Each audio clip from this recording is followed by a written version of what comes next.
नमस्कार, जोहार। आप देख रहे हैं न्यूज। मैं हूं निशा मिश्रा। रामनवमी बीत गई, लेकिन अभी भी भगवान श्री राम के रंग में रंगे हुए नजर आ रहे हैं झारखंड वासी।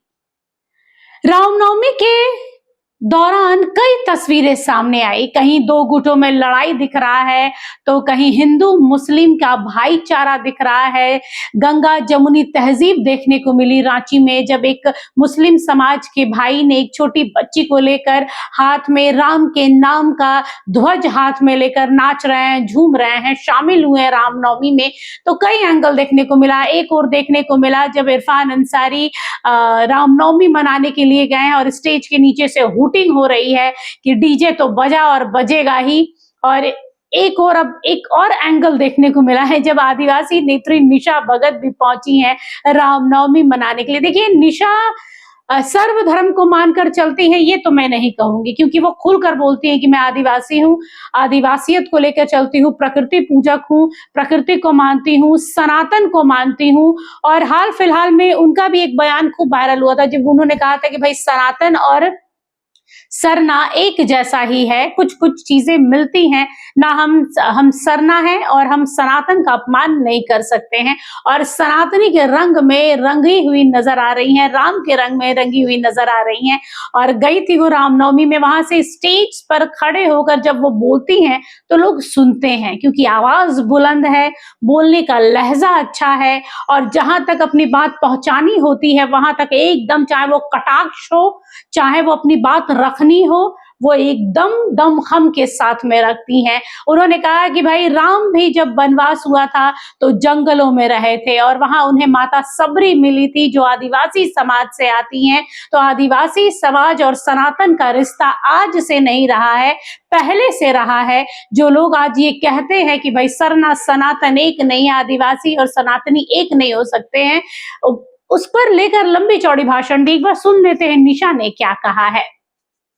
सनातन किस तरीके से खतरे में है, आज हमारा अस्तित्व खतरे में है। आज विदेशियों की ताकत कई तरफ से चौतरफा वार कर रहा है। ये समझने की आवश्यकता है, हमें समझना पड़ेगा भगवान श्री राम जी का जब वनवास हुआ था, जब वो वनवास गए थे, तो वहां किनसे मुलाकात हुई? माता सबरी से मुलाकात हुई। माता सबरी एक आदिवासी माता जी थी जो भील समुदाय से आती है।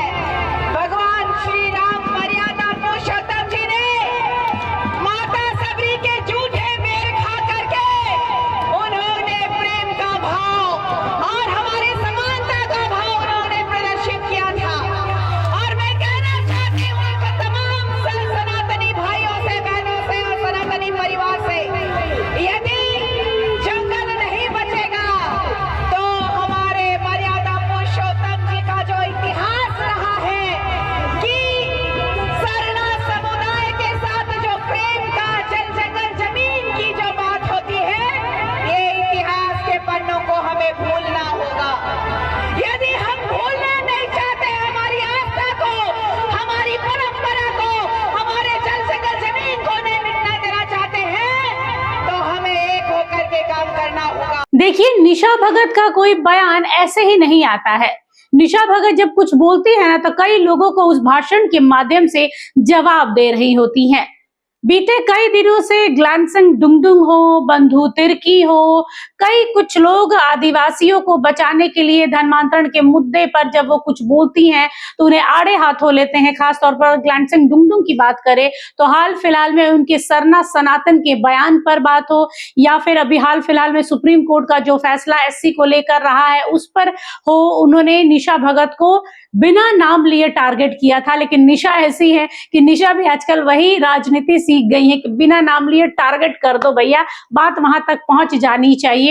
और निशा ने सनातन के जुड़े हुए लोगों के बीच पर स्टेज पर खड़े होकर एकदम राम के नाम के साथ में जो उद्घोष किया है ना, वो वहां तक पहुंच गया होगा। जो लोग उनके लिए कटाक्ष करते हैं उनकी लिए प्रतिक्रिया देते हैं तरह तरह से, उन्हें आदिवासी मानते नहीं है। कई लोग तो ये भी कहते हैं कि निशा भगत भी कन्वर्टेड है, वो आरएसएस की दलाल है, वो बीजेपी की दलाल है और ना जाने क्या क्या। लेकिन निशा खुद को आदिवासी कहती रही है और उनका मानना भी है कि मैं आदिवासी हूँ, प्रकृति पूजक हूँ, प्रकृति को लेके चलने वाली हूँ, प्रकृति को बचाना चाह रही हूँ, इसीलिए नहीं चाहती हूँ कि मेरे आदिवासी समाज के लोग ईसाई बने या मुस्लिम बने या किसी भी धर्म में जाएं। आदिवासी आदिवासी है और उन्हें आदिवासी ही रहना चाहिए।